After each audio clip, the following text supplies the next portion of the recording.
जब तक आप ये सोचते रहेंगे कि हमें खुशी कहीं बाहर से मिलेगी, दुनिया में ये काम कर लेंगे, उस व्यक्ति से संपर्क कर लेंगे, उस स्थान पर जा कर के अपने मन को खुश कर लेंगे, या अमुक व्यक्ति या अमुक काम हमारे मन को प्रसन्न कर देगा, तब तक आप जीवन में कभी खुशी नहीं प्राप्त कर सकते हैं। खुशी तो आपके अपने विचारों से मिलती है, आपके अंदर से निकलती है, आपके अफर्मेशन से निकलती है, आपकी इच्छा शक्ति से निकलती है। जब आपका मन खुश होगा तब आप समझ लीजिए कि आपका मन नियंत्रित है। और आपका मन खुश कब होता है? जब आपका मन नियंत्रित होगा। और मन नियंत्रित कब होगा? जब आपका अपने आप पर स्वयं पर नियंत्रण होगा। और स्वयं पर नियंत्रण कैसे होता है? यही सबसे प्रमुख विधा है, जिसको जान लेने के बाद हमारे मन पर अपना नियंत्रण हो जाता है। जिस खुशी की तलाश में, जिस प्रसन्नता की तलाश में हम चारों तरफ मारे मारे भटकते हैं, गुरुओं की, लोगों की शरण में जाते हैं, तमाम तरह के कार्यक्रम करते हैं, तमाम जगहों की यात्रा करते हैं, तमाम देवी देवताओं के स्थानों पर जाते हैं, मठ मंदिरों में, गिरजाघरों में, गुरुद्वारों में मत्था टेकते हैं और तमाम तरह की क्रियाएं करते हैं, परंतु फिर भी हमको खुशी नहीं मिलती है। खुशी मिलेगी कहाँ से? जब तक हमारे अंदर ही अंधेरा भरा हुआ है। जब तक दीपक में तेल नहीं है तो उस दीपक की बत्ती जल जाएगी, उसमें प्रकाश कहाँ से होगा? तो खुशी का तेल पहले अपने अंदर भरिए, फिर प्रसन्नता की आशा रखिए। कहीं तो अपने जीवन में अंदर झांकें तो बार बार अपने अपराधों को, अपनी गिल्टी को, अपना जो गिल्ट अपने अंदर है उसको बार बार स्मरण न करें, क्योंकि जिस चीज़ को हम बार बार स्मरण करते हैं वो फिर धीरे धीरे हमारा एक स्वभाव बनता चला जाता है। और जब स्वभाव बनता चला जाएगा तो हमारा आचरण भी उसके अनुसार ढलता चला जाएगा। जब वो चीज़, हमारा अपराध और गिल्ट आचरण में आ जाएगा तो फिर आप बताइए कि आप अपने आप पर नियंत्रण कैसे रख पाएंगे? तो नियंत्रण रखने के लिए आवश्यक ये है कि अपने अपराध बोध को, अपने अपराध भाव को, उसको भूल जाइए, भूतकाल को भूत बना लीजिए। क्योंकि जब आज वर्तमान में जो उपस्थित है हमारे सामने, वर्तमान जो व्यतीत हो रहा है, जो वर्तमान सामने परिलक्षित है, जब तक हम वर्तमान में रहना नहीं सीखेंगे तो न भूतकाल काम आएगा हमारे और न भविष्यकाल काम आएगा। क्योंकि भविष्यकाल का संपूर्ण जो आधारशिला है, जो नींव है, वो वर्तमान में रखी जानी है। और जब तक किसी इमारत की नींव मजबूत ढंग से नहीं रखी जाएगी तो उस पर इमारत कैसे खड़ी होगी? और खड़ी भी हो गई तो वो चरमरा करके ढह जाएगी। तो अपनी इमारत को मजबूत करें, अपने अपराध बोध को, अपराध भाव को, या गिल्ट जो आपसे भविष्य में, भूतकाल में घटित हो चुका है, उसको भूल जाइए।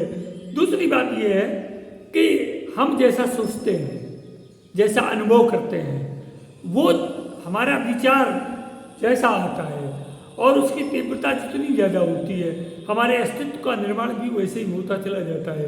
हम अपने अस्तित्व के, उत्तम अस्तित्व के निर्माण के लिए, अच्छे जीवन के लिए हमें अच्छा सोचना पड़ेगा और अच्छे ही भाव मन में लाने पड़ेंगे।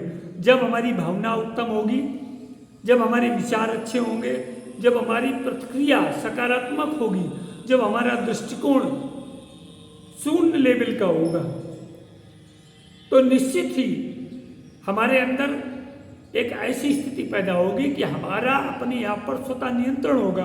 और जब अपने आप पर नियंत्रण होगा तो उससे क्या होगा? हमारा मन नियंत्रित हो जाएगा। और जब हमारा मन नियंत्रित होगा तो हमारे जीवन का प्रवाह भी नियंत्रित होता चला जाएगा और परिणाम स्वरूप हमें एक सुखद भविष्य, उज्जवल भविष्य और परिणाम मूलक भविष्य हमारे सामने। जीवन में संसार से, इस विश्व ब्रह्मांड से जो भी ऊर्जा हम संग्रहित करते हैं, जो हमारे शारीरिक ऊर्जा या अंदर की ऊर्जा हमारे पास होती है, उस ऊर्जा को ये हमारी बुद्धि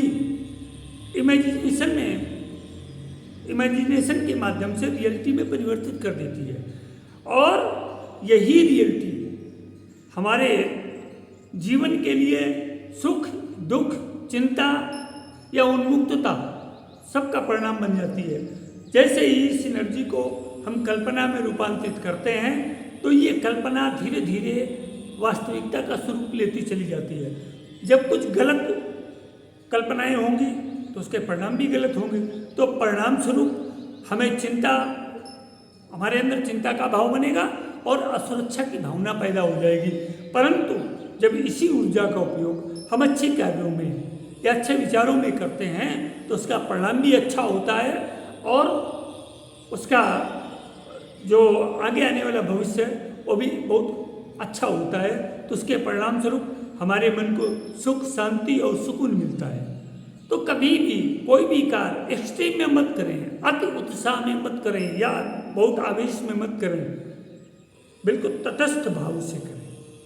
जब हमारे जीवन के अंदर तटस्थता का भाव होगा तो निश्चित रूप से उसके अंदर एक शुद्ध परिलक्षित बोध होगा, और जब परिलक्षित बोध होगा तो वो विचारधारा निश्चित रूप से शांत, शीतल, स्थिर और स्वस्थ होगी। परिणाम स्वरूप उसका जो परिणाम आएगा वो भी बहुत अच्छा परिणाम आएगा, जो हमारे मन को प्रसन्नता देगा, हमारे मन को शांत देगा और हमें स्वस्थ रखेगा, तथा भविष्य की आधारशिला को एक व्यापक स्वरूप देगा, एक नई गति, मत, ऊर्जा और उत्साह, उमंग देगा। तो सदैव इस चीज़ को अवश्य ध्यान रखें कि कभी भी एग्रेसिव मत होइए। एग्रेसिव होना हर स्थिति में अच्छा नहीं होता है। केवल कुछ जगहें होती हैं जहाँ पर एग्रेसिव रहा जा सकता है, जहाँ पर लड़ाई झगड़े की स्थिति हो, जहाँ पर प्राण संकट में हो, वहाँ पर एग्रेसिव होना ठीक है।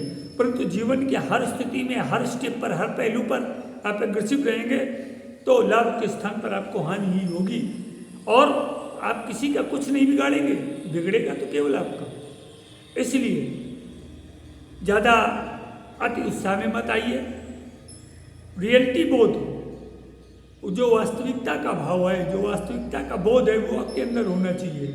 इसलिए सामान्य नहीं है। अब यहाँ पे अंत में एक बात और समझ लेते हैं कि हमारा मन, शरीर और हमारा सेंस, अगर इनको नियंत्रित रखा जा सके तो निश्चित रूप से संसार से डिटैचमेंट भी रखिए। अति लगाव बड़ा दुखदायी होता है, लगाव उतना ही आवश्यक है जिससे काम चल जाए। डिवोशन, समर्पण भी किसी के प्रति रखें और बार बार अच्छे कार्यों का, अच्छे विचारों का, अच्छे भाव का, अच्छी संवेदनाओं का भी इजहार करें, अपने अंदर उसको गति दें। तो निश्चित रूप से इससे हमारे मन पर नियंत्रण होगा, हमारे शरीर पर नियंत्रण होगा, हमारी सेंस पर नियंत्रण होगा। तो जब इस पर नियंत्रण होगा तो आपको जीवन में सदैव अच्छे परिणाम देखने को मिलेंगे। कृष्ण का जीवन इसका सर्वोत्तम उदाहरण है। कृष्ण ने जीवन में एक काम किया कि उन्होंने कभी भी किसी के प्रति गलत भावनाएं, गलत विचार, गलत वस्तु स्थिति को नहीं अपनाया। उन्होंने उनके साथ जैसा लोगों ने व्यवहार किया, उन्होंने उसके साथ वैसा ही व्यवहार किया। वो चाहे असुर हो कोई, चाहे देवता हो, चाहे उनके कुटुंबीजन हो या परिजन हो, उन्होंने समानता का व्यवहार किया। अंत में वो भगवान के रूप में पूजे गए और पूरी मानवता ने उनको ईश्वर का स्वरूप माना, ईश्वर का अवतार माना और आज भी उनके घर घर में पूजा होती है।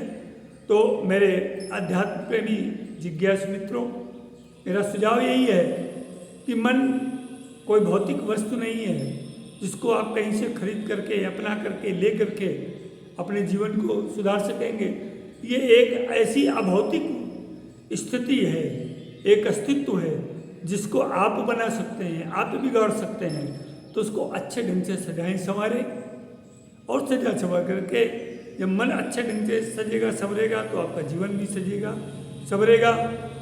आपके जीवन, आपके लक्ष्य और आपके उत्साह और आपके आनंद के प्रति शुभेच्छाओं के साथ जीने की कला के संग में राजन आचार्य का सप्रेम अभिवादन।